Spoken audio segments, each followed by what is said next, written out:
আগামী ৫-৬ দিন বাংলাদেশের রাজনৈতিক বন্দোবস্তের জন্য একটি গুরুত্বপূর্ণ সময় বলে মন্তব্য করেছেন প্রধান উপদেষ্টার প্রেস সচিব শফিকুল আলম। বিকেলে সচিবালয়ে সাংবাদিকদের সামনে ব্রিফিংয়ে তিনি এ মন্তব্য করেন। বলেন, সংস্কার কমিশন থেকে পাওয়া প্রতিবেদন নিয়ে কাজ করছে প্রতিটি মন্ত্রণালয়। এ সময় জুলাই ঘোষণাপত্র ও জুলাই সনদ নিয়ে কাজ চলছে বলেও জানান তিনি। প্রেস সচিব আরও বলেন, জাতীয় নির্বাচন দেরি হবে না। নির্বাচন নিয়ে প্রধান উপদেষ্টা অধ্যাপক মোহাম্মদ ইউনূস যে সময় বলেছেন সে সময় থেকে একটা দিনও দেরি হবে না।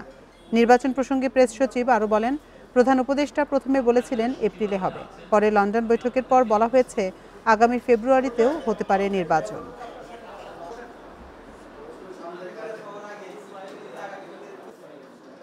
৫-৬টা দিনে আমরা বুঝবো যে আমরা সামনে কোথায় যাচ্ছি। বাট একটা বিষয় আপনি নিশ্চিত থাকেন, ইলেকশন দেরি হবে না।